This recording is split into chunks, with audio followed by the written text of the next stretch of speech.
¿Cómo están? Un gusto saludarlos en otra entrega de Séptima Noche desde La Perla con la cámara de Ariel Wolfram y contarles que podés ver todas las entrevistas ingresando a YouTube, que es nuestro canal Séptima Noche, y allí podrás ver todos los programas que han sido previos a este.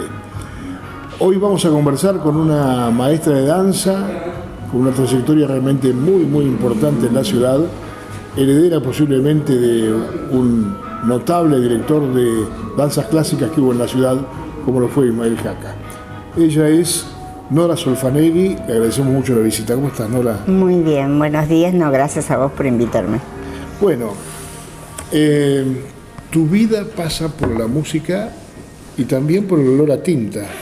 Sí, muchos años fui gráfica. Ajá. También, muchos años. Claro, cuando la gráfica era distinta, ¿no? Porque sí, a lo que soy. Con tipografía se trabajaba. Con tipografía se armaba letra por letra. Letrita por letrita, el cuerpo 6, este por ejemplo ya es un cuerpo 10, sí. Pero el cuerpo 6 que apenas se veía esos numeritos chiquititos, ¿no? De abrir la caja y en el componedor poner letra por letra, número por número, que digo, yo pensé que me iba a quedar sin vista mucho antes, ¿no? Y comencé a usar lentes recién a los 50.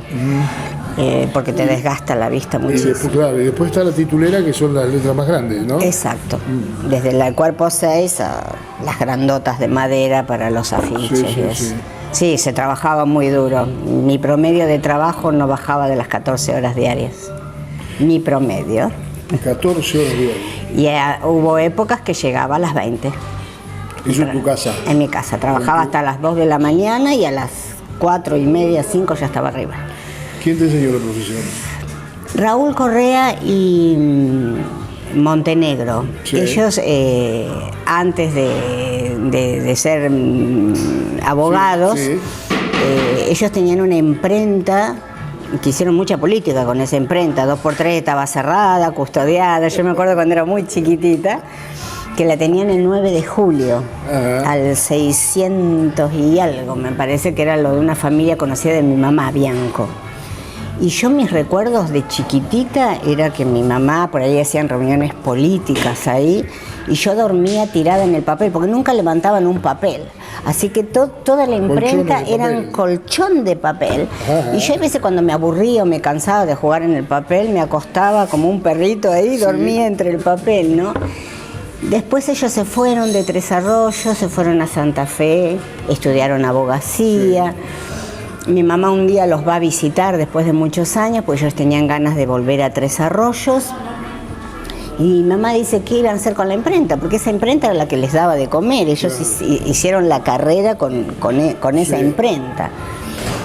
Y bueno, iba a quedar. Y dice, mamá, pero es una lástima, porque no. Entonces hicieron un arreglo, porque en casa estaba el salón desocupado, lo habíamos alquilado muchos años en un transporte. Mi mamá había tenido peluquería cuando yo era muy chica, pero mi mamá como comerciante terrible, se fundía siempre. Sí.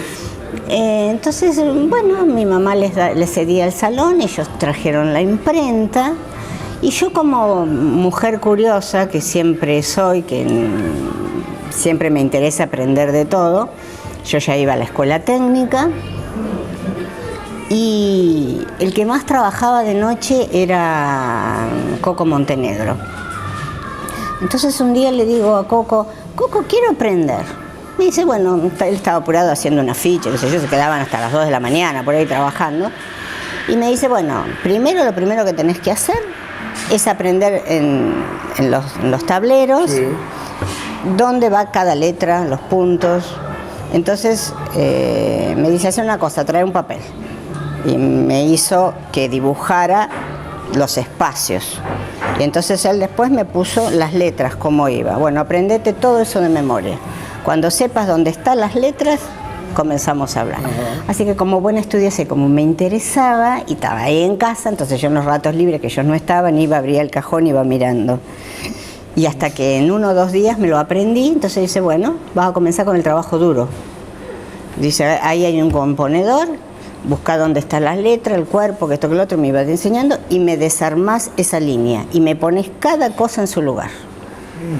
ya de entrada, entonces yo fui buscando, me levantaba la letra para asegurarme que era lo correcto, claro, sí. Y así comencé hasta que un día, habían pasado ya 2 o 3 semanas, digo, voy a intentar hacerme mi tarjeta personal. Ajá. Y bueno, agarré un componedor, me la hice, cuando viene a la noche, la máquina, por supuesto, no sabía manejarla, así que de a una fui imprimiendo, y le digo, cuando viene Coco, le digo, mira, ¿y eso? Digo, la hice yo. Ah, dice, te felicito, pero ahí me comenzó, esta letra no va para esto, esta no va para esto, esto tenés que buscar así, y bueno, y así fue aprendiendo hasta que trabajé con ellos un tiempo, y un día, bueno, ya se habían dedicado más a la política acá, había habido unos problemas, qué sé yo, viene y me dice, bueno, Nora, hacete cargo, la imprenta es tuya. ¿Qué? Yo les ayudaba a trabajar, a levantar líneas, a hacer cosas ya a la noche, pero de ahí hacerte cargo de una imprenta. Después otro día me dio un montón de papel que ya estaba sucio y le dice, comenzá a manejar la Minerva y tenés que tirar, hay que tirar papel para poder manejar. Entonces eso comencé despacio porque por ahí te llevaba la mano. Claro. Comencé a trabajar y a manejar las máquinas así hasta que cuando él consideró, un día dice, bueno, ya estás lista, me voy. Y después, bueno, estuve trabajando un tiempito, era un lío porque lo que ellos hacían en una hora yo necesitaba el día completo y comenzar a ayudar a organizarme y eso, y bueno, entre el colegio, la danza, la imprenta. ¿Hasta cuándo tuviste la imprenta funcionando? Y hasta el 90 y algo. Ajá. Sí. ¿Y hoy 95, 96, ahí están arrumbadas. Pero bueno, ha cambiado sustancialmente la técnica. Yo los últimos 2 años ya había comprado, después de la muerte de mi papá, que quedamos económicamente bastante mal, ahí compré una Riso y compré toda la computadora, que también no sabía nada de computación, no sabía nada de manejar ese. Claro. Vino el técnico, me enseñó cómo manejar el programa de impresión, esto para esto lo anoté en una libretita, me senté y al día siguiente comencé a trabajar. Bien. ¿Dónde estudiaste? ¿Cuál fue tu escuela? La técnica. La técnica. La escuela técnica. Tu papá y tu mamá ama de casa y trabajó de peluquera, decías. De peluquera y bordadora, muchos años fue bordadora. Ajá. En la casa se pagó, que era una casa muy humilde, cuando ellos se casaron teniendo nada, ella bordaba. Porque tenía una tía que era muy buena bordadora, ella bordaba para una casa de Buenos Aires. Entonces mi papá hacía changas, ya había entrado en la cooperativa eléctrica, además hacía changas, con el sueldo de la cooperativa se pagaba la casa, completo iba. Entonces con las changas de mi papá y lo que hacía mi mamá había que comer y pagar las cuentas. Vida dura, ¿no? Es decir, o sea, muy sacrificada. Sí. Para poder tener los elementos básicos para... Sí. Y mi papá, teníamos una quinta, un terreno muy grande y mi abuela era quintera. Ella cuando vino, su mamá, cuando vino de Italia, ella era quintera y tenían una quinta en Ombuta, en Médano, que ella la trabajaba de sol a sol. Ajá. Claro. Hola, ¿cómo estás? Y mi papá, que era el más chiquito, el menor, era quien la ayudaba. Mi papá había tenido una infancia muy difícil. Él contaba... Gracias. ¿Dónde fue la infancia de tu papá? En Ombuta. También. En Médano. Ombuta, ahí cerca de Bahía Blanca. Exacto. Sí. Y él contaba, él hizo hasta 3er grado, que los zapatos eran para ir a estudiar. Cuando venía del colegio, se los sacaba y andaba todo el día descalzo para ayudar a su mamá en la quinta. Porque él tenía medios hermanos que eran de un matrimonio anterior, que eran mucho mayores. Él tenía una hermanita que murió, que era mayor que él, me parece, murió de fiebre, y él quedó solo. Y en cuanto a mi abuelo Solfanelli, era de profesión zapatero, también me había venido de Italia, pero él había dejado familia en Italia. ¿Vos sabés de qué zona de Italia es, Juan? Sí, mi abuelo era de la zona de Caserta, que está muy cerca de Nápoles. Ajá. Y mi abuela era de Ascoli Piceno, de Las Marcas. Mi abuelo se había dedicado mucho a la bebida. Yo entiendo, vida difícil, él había dejado a su esposa e hijos en Italia. Claro.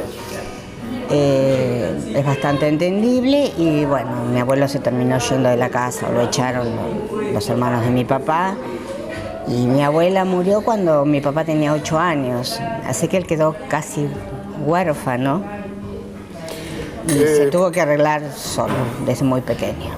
En la escuela técnica hiciste el ciclo secundario. Sí. ¿La primaria dónde? Escuela 27. 27, bien. Lindos recuerdos, muy cerca de mi casa. Claro, claro. ¿Y la danza cuándo llega? A los 8 años. 8 años. Mi mamá toda la vida había hecho teatro. Ella había estado en el Tinglado del Sur con ese grupo. Sí. Había hecho mucho folclore, había enseñado folclore mucho tiempo, folclore argentino, y había hecho un inicio de danzas clásicas ya de grande, tenía como 20 o un poco más, con una profesora que se llamó Mikowa, que creo que estuvo un año acá, que se tuvo que ir porque... El apellido es... ruso, claro, era de origen ruso. Nada menos, claro. Para el ballet es casi ideal, ¿no? Claro. Y después fue cuando vino Ismael Jaca, que vino como 3, 4 años después. Él a Ismael lo había conocido y bueno, pasó lo siguiente. En la escuela 27 habían ido unos profesores para dar clases de folclore. Sí. Y mi mamá dice, bueno, voy a ir a ver cómo es una clase, como ya sabía mucho de folclore. No sé, hay algo que no le gustó. Entonces me dice, no, dice, si vos vas a aprender danza, vas a aprender con un buen maestro, no vas a aprender nada. Yo no quería, a mí no me interesaba. En ese momento había una tía abuela, una tía de mi mamá, que estaba viviendo en casa, que era modista, una gran modista. Y ella estaba tomando ropa de Silvia Estofan. Ah, Silvia Estofan, que una bailarina realmente maravillosa. Notable, sí. Yo creo que junto con Lía Nani fueron sus dos más grandes mucho a las dos. Exponentes de la danza. Sí. Y bueno, a mí me encantaron los vestidos. Hay un tutú rosa que había llevado, que lo tengo en casa, que se había hecho creo que en los talleres del Teatro Colón. Me encantaron los vestidos. Entonces mi mamá dice, bueno, vas a ir. No, yo no quería ir. No, yo quería ir con mis compañeros de colegio folclore. Sí. Entonces mi mamá dice, vos vas a ir porque yo te voy a llevar. Así que ella pasó, averiguó. Hay una anécdota que siempre me acuerdo. Eran tiempos muy difíciles. Yo tenía recién un hermanito. Mi papá estaba construyendo la parte nueva de la casa. No había plata para mucho y la cuota era muy cara. Para lo que era un obrero como mi papá, sí. Era carísima. Era como decir, hoy tenías que pagar 3.000 pesos la cuota. Era una cosa muy, muy cara. Entonces mi mamá no sabía. Entonces dicen, bueno, mira, dice, yo haciendo sacrificios con el bordado, con esto, mi mamá había estado sacando, yo hasta 1.500 puedo pagar. ¿No? No, hasta 1.000 puedo pagar. Sí. Así que voy a averiguar. Se levantó y se fue a la casa de Ismael, a averiguar cuánto cobraba. Y yo me senté a rezar que Dios le cobrara 1.500. Que no, o sea, que porque no, yo sabía que no sea. La plata era el límite. Bueno, entonces, claro, que cobrara 1.500. Sí. Entonces viene mamá y lo primero que le pregunta, pues sabía que de eso dependía que yo fuera o no fuera. Y mamá dice, 1.500. Ay, dice, pero vas a ir igual. No sé de dónde voy a sacar el dinero, pero vas a ir igual. Toma tu cafecito. Tu mamá, de alguna forma, como vos, porque a vos te conozco, a ella también, muy tesonera, muy proactiva, ¿no? Sí, ¿no? Nada nos detiene. Muy perseverante. Sí. Claro. ¿Vos sos igual? Sí. ¿Has construido una escuela de danza también sin sobranza económica, con mucho esfuerzo? A base de sacrificio, de rajuñar el dinerito. Sin sala propia, si bien ahora estás en la sociedad francesa, pero